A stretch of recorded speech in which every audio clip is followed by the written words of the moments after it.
મિત્રો એન7 ગુજરાતી ન્યૂઝમાં આપનું હાર્દિક સ્વાગત છે। સમાચારની વાત કરવામાં આવે તો જંબુસર તાલુકાના ખાનપુર દેગામના ગ્રામજનોએ રોડ નહીં તો વોટ નહીંની માંગ સાથે પ્રાંત અધિકારી એમ.બી. પટેલને આવેદનપત્ર પાઠવ્યું। જંબુસર તાલુકાના વિકાસથી વંચિત ખાનપુર દેગામ ગત રોજ ચૂંટણી બહિષ્કારના બેનરો લગાવ્યા બાદ આજરોજ ગ્રામજનોએ માજી સરપંચ રસીદભાઈ પટેલની આગેવાની હેઠળ પ્રાંત અધિકારીને આવેદનપત્ર પાઠવી પોતાની અને પોતાના ગ્રામની વ્યથા વ્યક્ત કરી હોવાના તથા કોઈપણ રાજકીય પક્ષના કાર્યકરોએ પ્રચાર માટે ગામમાં પ્રવેશ નહીં કરવા માટે આવેદનપત્ર દ્વારા ચીમકી આપી હોવાના સમાચાર પ્રાપ્ત થયા છે।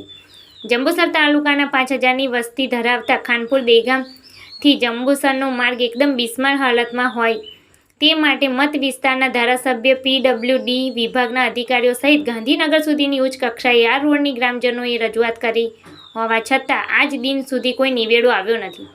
તેમજ 2 વર્ષથી રોડ મંજૂર થયો હોવા છતાં રોડ બનાવવામાં કોન્ટ્રાક્ટર તરફથી કોઈપણ કામગીરી હાથ ધરાઈ નથી।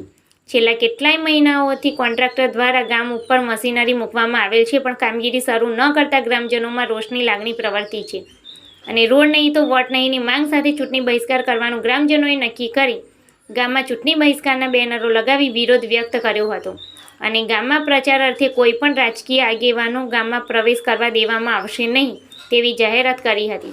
ત્યારબાદ આજરોજ માજી સરપંચ રસીદભાઈ પટેલ મચ્છીવાલાની રાહબરી હેઠળ મોટી સંખ્યામાં ગ્રામજનો જંબુસર પ્રાંત કચેરીએ આવ્યા હતા અને પ્રાંત અધિકારી એમ.બી. પટેલને આવેદનપત્ર પાઠવીને પોતાની વ્યથા વ્યક્ત કરતા આવેદનપત્ર દ્વારા જણાવ્યું હતું કે ખાનપુર ગામમાં ગ્રામજનોનો તબીબી ક્ષેત્ર સહિત તમામ વ્યવહાર તાલુકા મથક જંબુસર સાથે જોડાયેલો છે। ખાનપુર ગામથી જંબુસરનો માર્ગ એકદમ બિસ્માર હાલતમાં હોય બીમાર દર્દીઓ, પ્રસૂતાઓ, વૃદ્ધોને આવવા જવામાં મુશ્કેલીઓનો સામનો કરવો પડતો હોય છે। તેમજ ખાનપુર જંબુસર વચ્ચે પેસેન્જરમાં ફરતી રિક્ષાના ચાલકોને બિસ્માર રોડના કારણે રિક્ષામાં નુકસાન થઈ રહી અને આર્થિક નુકસાનનો સામનો કરવો પડતો હોય છે।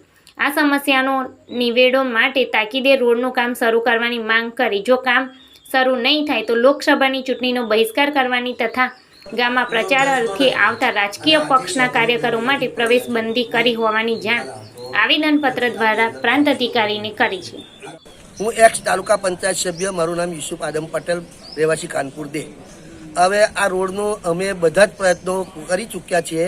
છેલ્લે અમે એવો નિર્ણય કર્યો છે કે આવેદનપત્ર આપીએ અને આ ચૂંટણીનો અમે બહિષ્કાર ખુલ્લો કરીએ છીએ। કેમ કે અમે બધા જ પ્રયત્નો કર્યા તો અમને મળી તો ખાલી તારીખ પર તારીખ, એના સિવાય અમને કંઈ મળ્યું નથી અને 2022નો આ રોડ મંજૂર થયેલો છે। 2 વખતે 2 વર્ષ સાધનો આવ્યા, પડ્યા અને 2-3 મહિને એ લોકો લઈ ગયા, એટલે અમારી હાથે છેતરપિંડી જ થાય છે। એટલે હવે અમારો આખરી નિર્ણય બસ આ જ કે ચૂંટણીનો બહિષ્કાર। હું સલીમ પટેલ, હું એક રિક્ષા ડ્રાઈવર છું, ખાનપુર ગામનો રહેવાસી। હવે અમે અત્યારે મામલતદાર સાહેબને આવેદનપત્ર રોડ બાબતે આપવા આવ્યા છીએ। અમારો રોડ એટલો ઉબડખાબડ થઈ ગયો છે કે ગામની લગભગ 50 રિક્ષાઓ છે, બધાનું બિચારાનું રોજનું નુકસાન થાય છે। અત્યારે આ રિક્ષાઓ બધા અહીંયા લઈને જ આવેલા છે, દરેકને પાળાવાર નુકસાન થઈ રહેલું છે। કોઈ ડિલિવરીનો કેસ હોય કે કોઈ બીમાર દર્દી હોય તો રોડ પરથી પસાર થવું લોખંડના ચણા ચાવવા બરાબર છે। એટલે આ કોન્ટ્રાક્ટરની લાપરવાહીને કારણે અને બેદરકારીના કારણે આ રોડ બનતો નથી। અમે માર્ગ મકાન વિભાગ, જનપ્રતિનિધિઓ, વહીવટી તંત્ર દરેકને વારંવાર રજૂઆતો મૌખિક તથા લેખિત કરી છતાં પરિણામ શૂન્ય આવે છે। ના છૂટકે અમારે ચૂંટણી બહિષ્કારનો હથિયાર ઉગમવાનો બહિષ્કાર કરીશું ચૂંટણીનો।